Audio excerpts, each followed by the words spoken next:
انسان نے جب سے اس روئے زمین پر قدم رکھا ہے تب سے اس کی ہجرت کا سلسلہ جاری ہے۔ کبھی یہ ہجرت تلاش رزق کے لیے کی گئی اور کبھی پناہ اور تحفظ کے حصول کے لیے۔ ایک بستی سے دوسری بستی، ایک شہر سے دوسرے شہر، ایک ملک سے دوسرے ملک تک ہجرتوں کا یہ سلسلہ اس وقت تک یوں ہی چلتا رہے گا جب تک یہ دنیا قائم ہے۔ ہجرتوں کے سفر میں انسانی تہذیب و ثقافت، رسم و رواج، عقائد اور زبان نے اپنی ارتقائی منزلیں طے کر کے ایک دوسرے کو سمجھنے کی راہیں ہموار کیں، اجنبیت اور بے خبری کی رکاوٹوں کو مسمار کیا۔ ٹیکنالوجی کی ترقی نے فاصلوں کو سمیٹا اور لا علمی کے جواز کو لپیٹ دیا، مگر اب بھی طاقتور ملکوں کی کمزور ملکوں میں جنگی جارحیت کی وجہ سے لاکھوں لوگ ہجرت پر مجبور ہو جاتے ہیں۔ اس وقت پوری دنیا میں 2.60 کروڑ افراد مہاجر یا پناہ گزین کے طور پر مختلف ممالک میں قیام پذیر ہیں، جبکہ اسلامی جمہوریہ پاکستان 16 لاکھ مہاجرین کو پناہ دیے ہوئے ہے، جن میں اکثریت کا تعلق ہمسایہ ملک افغانستان سے ہے۔ افغانستان ہو یا شام، لیبیا ہو یا عراق، لاکھوں مظلوم در بدر ہو کر دنیا کے مختلف ممالک میں آباد ہیں۔ ایسے مہاجرین کو پناہ دینے والے ممالک میں برطانیہ ایک اہم ملک ہے۔ اقوام متحدہ کے ہائی کمشنر فار ریفیوجیز کی رپورٹ کے مطابق 2018 تک برطانیہ میں 1,27,000 سے زیادہ لوگ ریفیوجیز یعنی پناہ گزین کے طور پر مقیم تھے، جبکہ شام کے 6 سے 7 ملین مہاجرین میں سے 4 سے 6 ملین کو ترکی نے پناہ دی۔ سوویت یونین کی افغانستان پر جارحیت کے بعد لاکھوں افغان مہاجرین نے پاکستان اور ہزاروں نے برطانیہ اور یورپ میں پناہ حاصل کی۔ اسی طرح جنرل ضیاء الحق کے مارشل لا کی سختیوں کے باعث پاکستان پیپلز پارٹی کے ہزاروں کارکن اور عہدیدار برطانیہ اور یورپ میں سیاسی پناہ لینے پر مجبور ہوئے۔ یونائیٹڈ کنگڈم صرف مظلوم مہاجرین کو نہیں بلکہ دنیا بھر سے حزب اختلاف کی سیاسی قیادتوں کو پناہ دینے کے معاملے میں بڑی اہمیت رکھتا ہے۔ درجنوں ممالک کی سیاسی قیادتیں جلا وطنی اختیار کر کے برطانیہ اور خاص طور پر لندن میں مقیم رہیں، اور اب بھی برطانوی دارالحکومت سیاسی فیصلوں کا محور تھا اور آج بھی یہ شہر سیاسی گہمہ گہمی کی آماج کا ہے۔ بانی پاکستان قائد اعظم محمد علی جناح سے لے کر اسلامی جمہوریہ پاکستان کی موجودہ سیاسی قیادتوں تک لندن کو ایک خاص سیاسی اہمیت حاصل رہی۔ بے نظیر بھٹو، نواز شریف، شہباز شریف نے اپنی جلا وطنی کا زیادہ عرصہ لندن میں گزارا۔ پرویز مشرف کے دور حکومت میں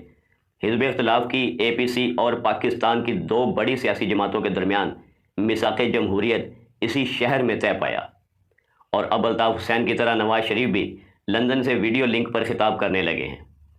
پاکستان تحریک انصاف کے زیر اعتاب رہنما جہانگیر ترین بھی لندن میں مقیم ہے اور سیاسی جوڑ توڑ کا خاموشی سے تماشا دیکھ رہے ہیں۔ آخر کیا وجہ ہے کہ پاکستان کی سیاسی قیادتیں لندن کو ہی اپنے لیے محفوظ پناہ گاہ سمجھتی ہیں؟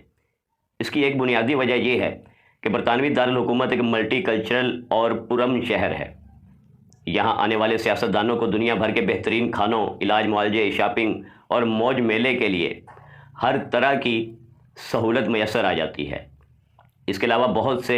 سادہ لو اوورسیز پاکستانیوں نے لندن میں پاکستانیوں کی تمام بڑی سیاسی جماعتوں کی شاخیں قائم کر رکھی ہیں، اور ان شاخوں کے عہدیدار پاکستان سے آنے والے لیڈرز اور سیاستدانوں کا استقبال، خاطر مدارت اور میزبانی کرنے میں ایک دوسرے پر سبقت لے جانے کی کوشش کرتے ہیں، اور جو عہدیدار مالدار ہیں وہ پاکستانی سیاستدانوں کے اچھے ہوٹلز یا اپارٹمنٹس میں قیام، ٹرانسپورٹ کی فراہمی اور خریداری کروانے کے حقدار یا سزاوار سمجھے جاتے ہیں۔ صرف یہی نہیں بلکہ نام و نمود کی حسرت کے مارے جو بیچارے اوورسیز پاکستانی ان سیاستدانوں کے لیے جتنے بڑے پیمانے پر میزبانی کے تقاضے پورے کرتے ہیں، انہیں پارٹی کی اوورسیز برانچ میں اتنی زیادہ اہمیت اور بڑا عہدہ دیا جاتا ہے۔ پھر اسی عہدے پر برقرار رہنے کے لیے انہیں ہمہ وقت پارٹی لیڈرشپ کی خوشنودی اور خدمت کے لیے تیار رہنا پڑتا ہے۔ یہ وہ لوگ ہیں جن کو جنگ لندن میں ہمارے صحافی ساتھی فرقہ تصویریہ کہتے ہیں۔ اس فرقے کے لوگ اپنی پارٹی کے بڑے بڑے قائدین کے ساتھ تصویریں بنا کر پہلے اخبارات میں چھپوانے کے لیے ہر طرح کے جتن کرتے تھے، اور اب فوری فیس بک پر لگا دیتے ہیں یا واٹس ایپ کے ذریعے حاسدوں کو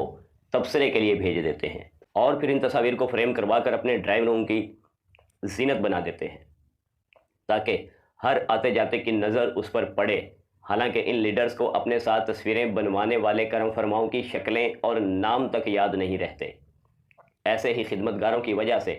پارٹی لیڈرز بار بار لندن کا رخ کرتے ہیں اور لندن میں دستیاب ایسی ہی خدمتوں اور سہولتوں کی وجہ سے نواز شریف، الطاف حسین، اسحاق ڈار، حسن نواز اور جہانگیر ترین وغیرہ کا واپس اپنے وطن جانے کو دل نہیں کرتا۔ ویسے بھی لندن اب تو لاہور، اسلام آباد یا کراچی سے 7 گھنٹے کی دوری پر ہے۔ یہاں آزادی اظہار سے کاروبار تک ہر طرح کی سہولت بڑی آسانی سے میسر آ جاتی ہے۔ اب تو منی لانڈرنگ کے ضابطے سخت ہونے کی وجہ سے یہاں سرمایہ کاری یا انویسٹمنٹ کرنے والوں سے رقم یا منی ٹریل کی پڑتال کی جاتی ہے، لیکن جس وقت حسن اور حسین نواز نے لندن میں سرمایہ کاری کی تھی اس وقت برطانیہ میں منی لانڈرنگ کے قوانین اس قدر سخت نہیں تھے،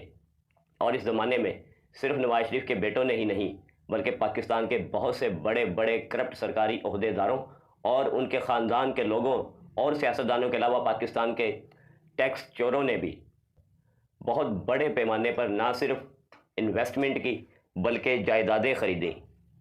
یا یوں کہہ لیں کہ محلات بنائے۔ ایسے لوگوں کی تعداد سینکڑوں میں نہیں،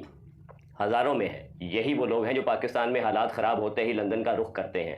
انہوں نے اپنی ریٹائرمنٹ اور محفوظ مستقبل کے لیے لندن میں پہلے ہی انتظامات کر رکھے ہیں۔ اگر کوئی صحافی تحقیق کر کے یہ حقائق منظر عام پر لائے کہ ہمارے کتنے بڑے بڑے سرکاری عہدیداروں بشمول فوج کے اعلیٰ افسران، سیاستدانوں اور ٹیکس چور تاجروں نے برطانیہ اور دیگر ممالک میں اپنے یا اپنے خاندان کے افراد کے نام پر جائیدادیں خرید رکھی ہیں یا سرمایہ کاری کر رکھی ہے، تو ہماری قوم کی آنکھیں کھلی کی کھلی رہ جائیں گی کہ ہم جنہیں اپنا رہنما اور خیرخواہ سمجھتے ہیں ان کی مثال ان مرغیوں کی سی ہے جو انڈے کسی اور کے گھر میں جا کر دیتی ہیں۔